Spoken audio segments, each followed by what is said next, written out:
Novo escândalo do orçamento. Começa agora JBR News.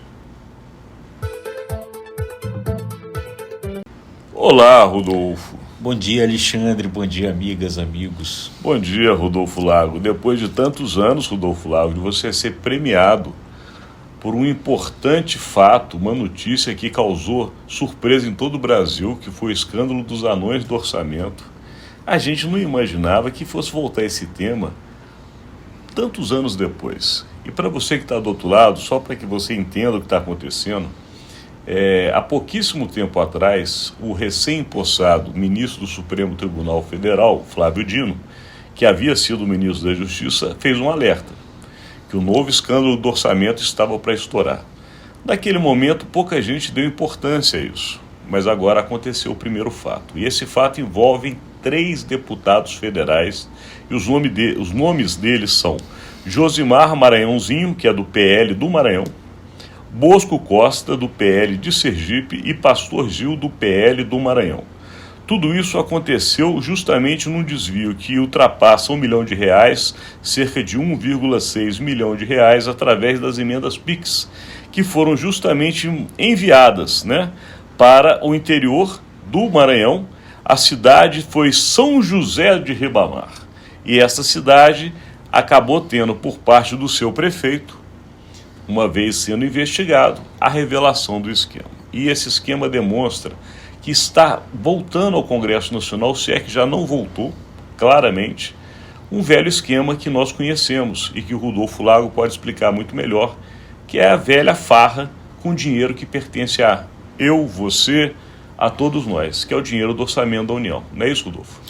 É isso. E aí a gente pode falar aí muito claramente, Alexandre, que realmente é um escândalo anunciado, O próprio ministro Flávio Dino, naquela reunião que ele fez com os parlamentares, com o governo, justamente para tentar ali achar uma solução para essa questão das emendas PIX, quando ele então tomou a decisão de suspender a destinação dessas emendas, e nesse momento aí se tenta achar uma forma de tornar isso mais transparente, mais rastreável.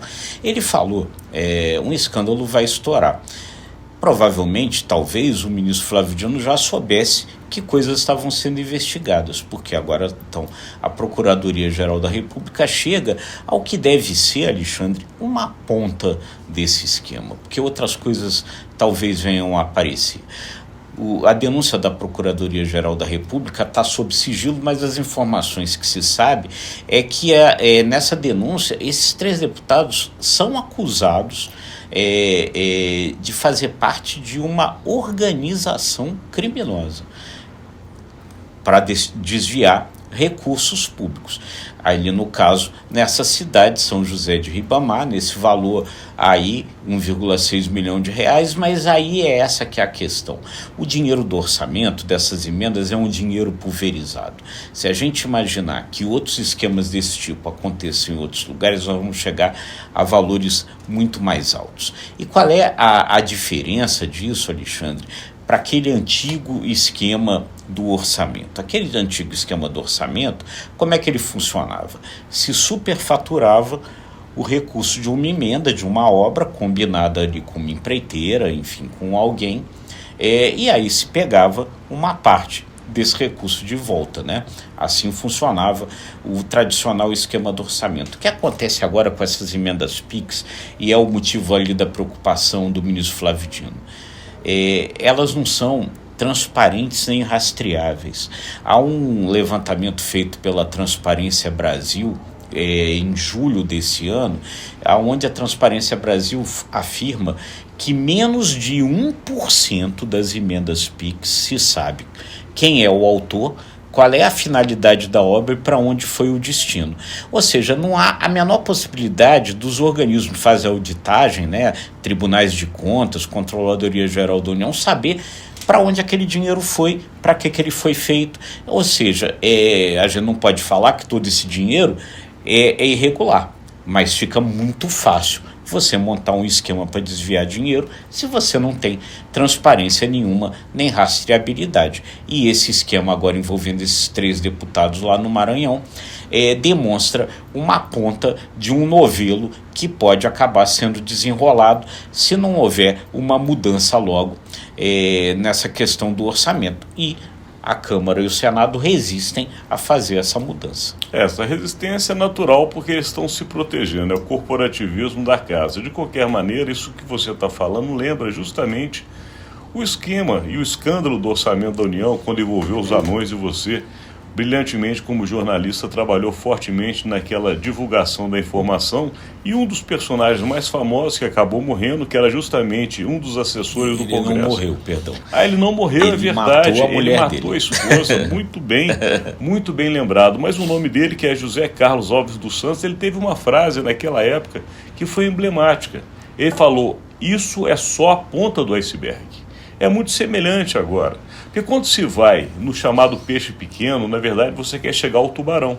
Só que você não consegue chegar ao tubarão de cara, porque o tubarão é difícil de ser apanhado.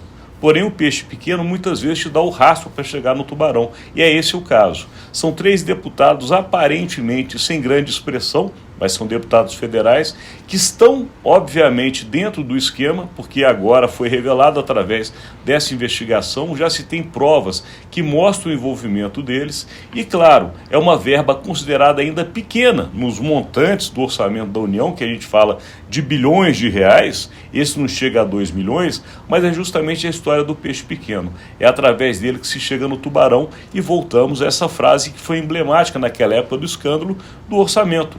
É só a ponta do iceberg. Portanto, se chegaram agora esses poucos deputados, pode-se chegar a um esquema muito maior. E o que você falou, Rodolfo, é muito claro. O dinheiro é da União, o dinheiro pertence ao cidadão, é dinheiro público para ser usado para verba pública. Não faz o menor sentido que não se tenha a rastreabilidade desse dinheiro, muito menos o uso dele. O muito interessante, porque é o seguinte: a gente é de uma época que o deputado gostava, inclusive, de fazer inauguração do dinheiro que ele mandava. O deputado, o senador, quando enviava dinheiro para o município, a primeira coisa que ele fazia, a gente se lembra dessa época, colocava faixas nas cidades, avisando: o deputado fulano de tal acabou de fazer a construção dessa ponte, dessa escola, desse hospital, ajudou na pavimentação da rua. Agora o parlamentar não quer que o dinheiro seja visto. Por quê? Porque o dinheiro não está sendo usado na finalidade que ele deveria estar sendo. Isso é fato. Sem dúvida, Alexandre. Acho que você pegou o ponto certo, né?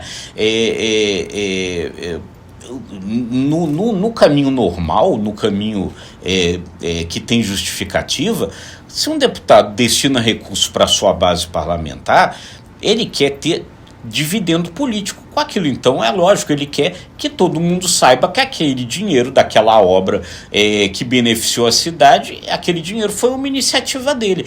Se você faz isso de forma escondida, a finalidade não parece ser muito nobre, não. De qualquer maneira, a gente vai ficar aqui atento. O assunto agora está no Supremo Tribunal Federal. É um inquérito que está sob sigilo, já está com o ministro Zanin e, claro, o PGR, como bem disse o Rodolfo Lago, que é o senhor e o doutor Paulo Gonet, também em cima dessa investigação. É uma coisa que está iniciada, porém, como dissemos aqui, pode revelar muito mais fatos e muito mais dinheiro do orçamento da União. Mas aqui a gente vai encerrar este conteúdo de hoje, agradecendo a sua audiência. Isso aí, e deixando aquele convite de sempre. Se você gostou, curta, compartilhe, acesse imagemcredibilidade.com, se inscreva no ICTV e nos nossos demais canais. Obrigado e até amanhã.